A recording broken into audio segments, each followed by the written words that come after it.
رسول الله ويقيني.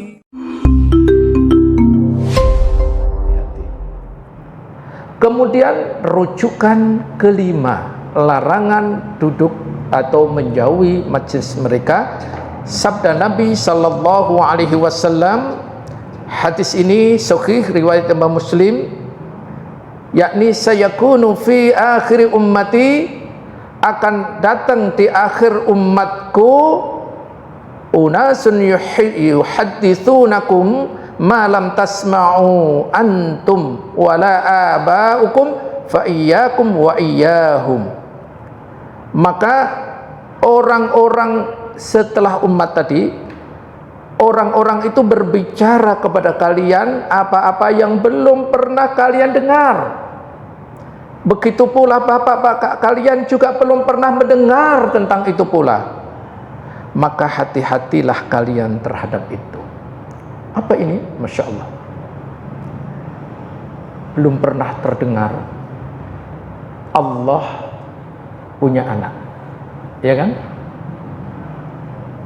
Bapak-bapak kita dan seterusnya ke atas, para nabi-nabi juga belum pernah mendengar bahwa Allah itu punya anak. Allah dituduh punya anak. Berapa tuduhan Allah punya anak? Iya. Berapa Allah dituduh punya anak?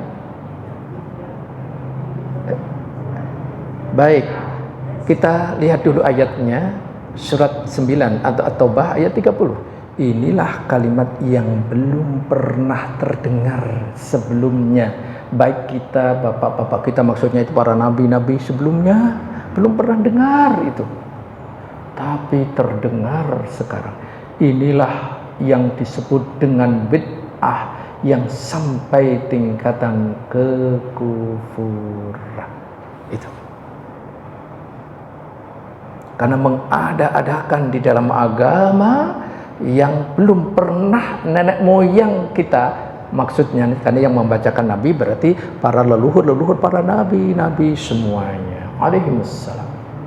Dan mereka mengatakan itu ternyata pernah mengikuti perkataan orang-orang kafir sebelumnya. Siapa itu? Mari kita lihat Quran surat An-Najm surat ke-53 ayat 19-20. Jadi Allah dituduh punya anak juga perempuan. Siapa namanya? Al-Manat itu.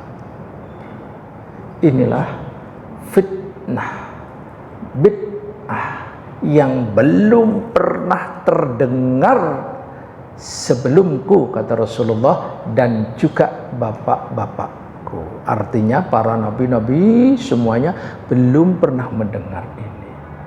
Inilah bid'ah yang luar biasa, dan tidak sedikit orang yang termakan hasutan ini, merusak keimanan yang luar biasa. Wallahu a'lam.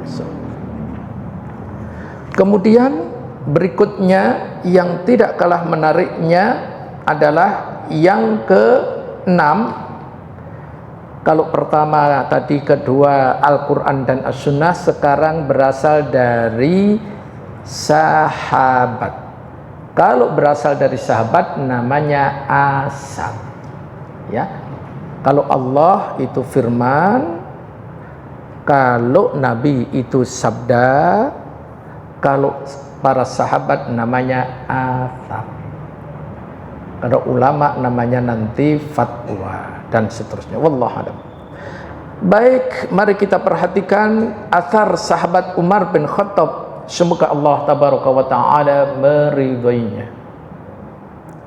Beliau berkata, sayati unasun yujadilunakum bisyubuhatil Qur'an fakhuduhum bis sunan fa inna ashabas sunan a'lamu bi kitabillah. Akan datang suatu kaum yang mendebat kalian dengan subhat-subhat dari Al-Quran.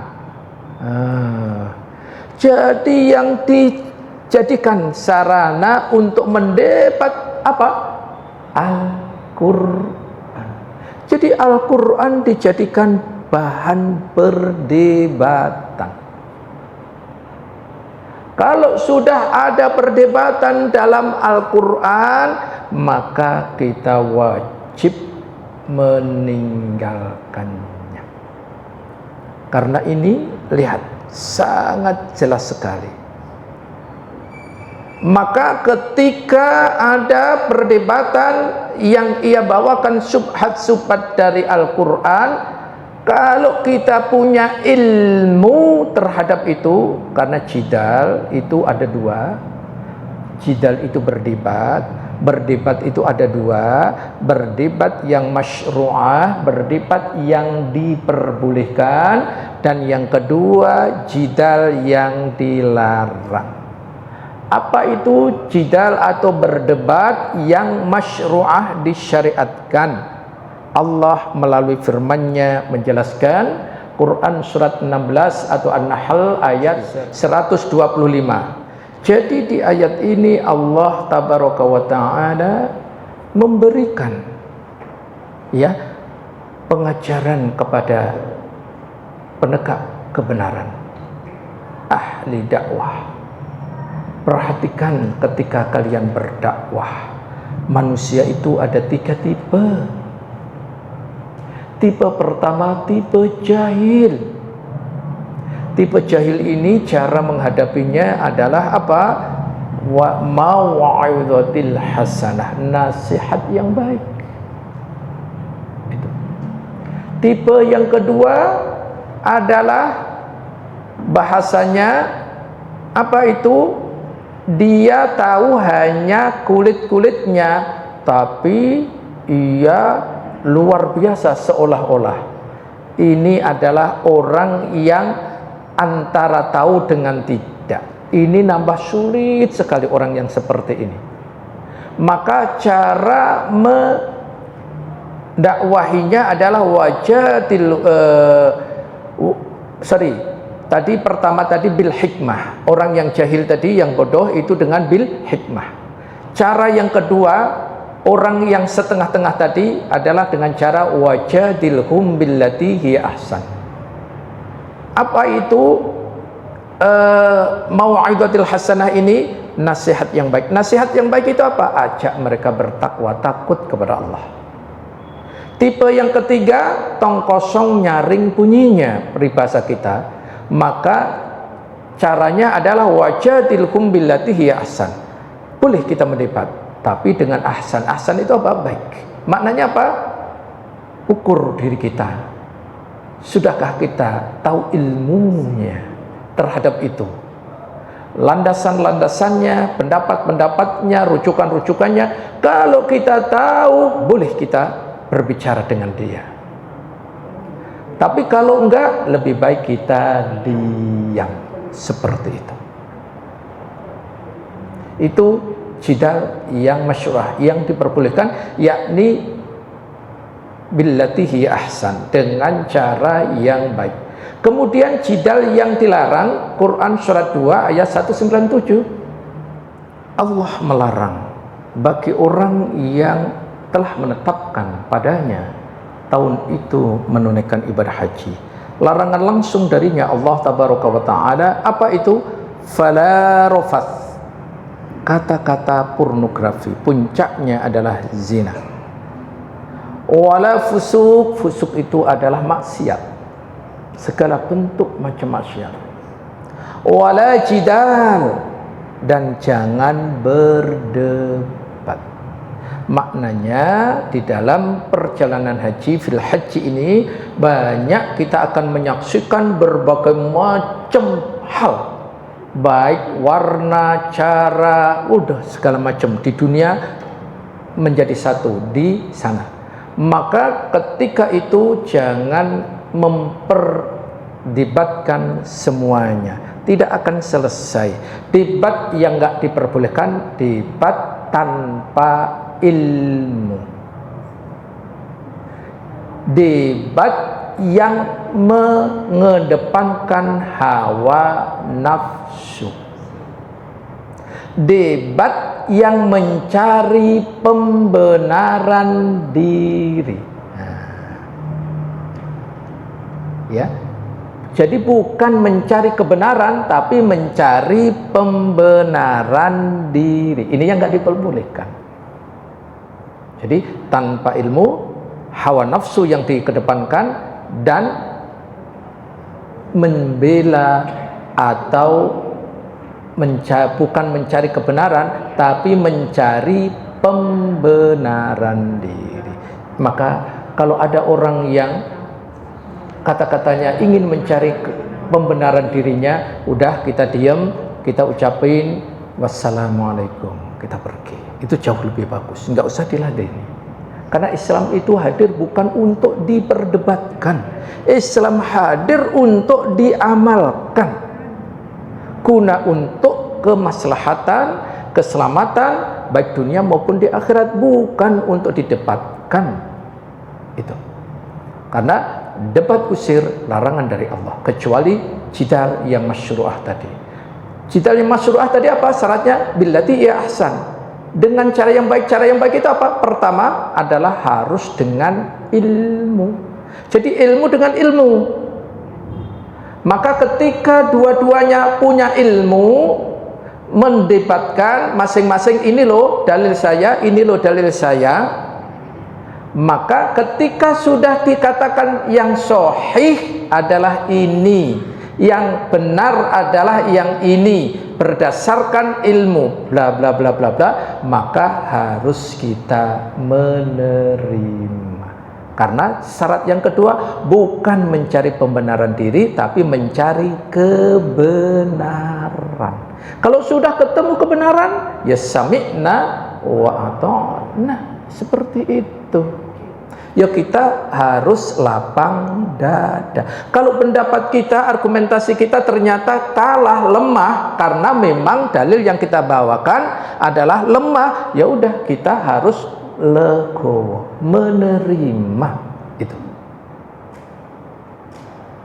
Insya Allah ini yang terjadi para ulama-ulama dahulu. Perdebatan itu hal yang bagi para ulama, maka ada madhab, perselisihan, ada ikhtilaf. Ikhtilaf itu perselisihan. Maka kalau nanti kita berbicara fikih, tidak ada satupun fikih yang di dalamnya pasti ada ikhtilaf, perbedaan pendapat. Di Islam itu perbedaan pendapat itu sudah hal yang sangat mafhum. Maka sekali lagi, maka timbullah ulama-ulama madhab seperti Hambali, Hanafi, Syafi'i, dan Maliki. Itu yang dikenal, padahal sebetulnya masih banyak. Wallahu a'lam. Kemudian Umar bin Khattab dalam atsarnya, jika ada orang datang membawa subhat berasal dari Al-Quran, apa? Maka tidak ada bantahan kecuali dengan as-sunnah. Itu. Kenapa? Karena orang yang berpegang kepada as-sunnah, Nabi lebih tahu tentang kitabullah. Jadi ahli ya ilmu hadis dengan ilmu Al-Quran. Kalau ilmu Al-Quran belum tentu tahu hadisnya, tetapi kalau ilmu hadis insya Allah itu mengetahui Al-Quran. Maka jarang sekali ahli hadis. Tetapi kalau ahli Al-Quran seperti hafidh, berapa jumlahnya? Oh, nggak terhitung. Anak kecil aja sudah hafidh kan? Hafidh betul, tapi tahukah isi kandungannya ini? Namun kalau ia sudah berupaya menghafal menjadi hafidh, itu sudah sangat perjuangan yang luar biasa. Kita harus menghormati dan menghargainya, karena yang dihafal adalah kalamullah. Masya Allah, luar biasa. Seperti contohnya Imam Asy-Syafi'i rahimahumullah, beliau usia 9 tahun aja sudah hafal Al-Quran. Tapi ingat, ketika beliau ingin menafsirkan Al-Quran, Ya, beliau satu-satunya 4 madhab yang keturunan dari Quraisy. Itu Al-Imam Asy-Syafi'i rahimahullah. Berarti bahasa Arabnya gimana? Perlu disangsikan? Enggak perlu. Orang asli Pak, orang Arab, keturunan Quraisy dan hafid dari 9 tahun. Tapi ketika ingin menafsirkan Al-Quran, beliau berguru berbahasa Arab dengan orang Arab Badui yang sangat dalam. Bayangkan, belajar bahasa Arab dengan orang Arab Badui yang dalam, yang belum terkontaminasi dengan hal-hal lain. Berapa? 10 tahun. Masya Allah. Ingin mengetahui makna Al-Quran, ya, terjemahan Al-Quran, makna Al-Quran. Beliau orang Arab, madhab, bahkan para ulama telah menetapkan beliau adalah mujadid yang kedua. Karena mujadid yang pertama, pembaharu yang pertama adalah Umar bin Abdul Aziz radhiyallahu anhu. Maka 100 tahun berikutnya Allah lahirkan Al-Imam Syafi'i rahimahumullah. Itu pun ingin menafsirkan Al-Quran, belajar bahasa Arab dengan orang Arab Badui selama 10 tahun. Luar biasa ini. Maka kalau orang membawa Al-Quran untuk memberikan subhat-subhat, maka harus kita fahami dulu ilmu-ilmu as-sunnah. Insya Allah mereka akan diam. Contoh, orang yang membawakan ayat, lihat Quran surat ke-11 ayat 114. Perhatikan, ketika ada orang yang datang membawa ayat itu, sholat itu hanya 3 waktu. Coba bayangin, ini ayat loh. Bagi orang yang nggak punya ilmu, kemakan nggak ini? Kemakan. Pagi, siang, ujung malam. Itu cuma 3. Kalau nggak punya ilmu, ini akan kemakan subhat tersebut. Ini salah satu contoh aja. Maka harus diselesaikan menurut Umar bin Khattab tadi apa? Dengan as-sunnah. Ternyata ini sebelum Rasulullah Isra dan Mi'raj. Maka setelah Isra dan Mi'raj, Rasulullah menerima salat berapa? 50 waktu. 50 kali. Setelah dinasihati oleh siapa? Nabi Musa alaihissalam untuk meminta kepada Allah ya keringanan, tinggal 5 pun Nabi Musa tetap memberikan nasihat. Akhirnya Rasulullah sudah malu, biarkan 5 ini untuk umatku. Apa jawaban Nabi Musa? Meskipun tinggal 5, umatmu nanti banyak yang nggak mampu. Ternyata benar kan? Banyak umat Islam yang nggak mampu padahal tinggal 5. Kemudian terdengar suara, ketetapanku tidak akan berubah. 50 tetap 50, karena setiap kebaikan Allah akan lipat gandakan 10. Jadi 5 kali kita melakukan sholat, pahalanya sama dengan melakukan 50. Inilah hanya umatnya Rasulullah Sallallahu Alaihi Wasallam yang Allah berikan kemuliaan ini. Maka kita wajib bersyukur kepada Allah Tabaraka wa Ta'ala. Semoga terus Allah berikan kita istiqomah, terus menggali syariat-syariat yang dibawa oleh Rasulullah Sallallahu Alaihi Wasallam, sehingga kita menjadi Islam yang menuju kafah. Ya, kalau kita Islam kafah masih jauh sekali, tapi kita terus berusaha menuju Islam yang kafah.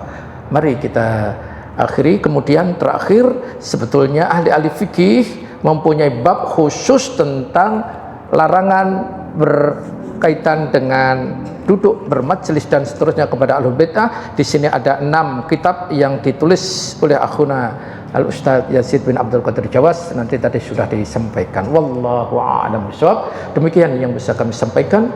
Minta maaf atas segala kekurangan. Kita akhiri subhanakallahumma wa bihamdika asyhadu an la ilaha illa anta astaghfiruka wa atubu ilaik. Wassallallahu ala nabiyyina Muhammad wa ala alihi wa sahbihi wasallam wa akhiru da'wana alhamdulillahi rabbil alamin. Assalamualaikum warahmatullahi wabarakatuh.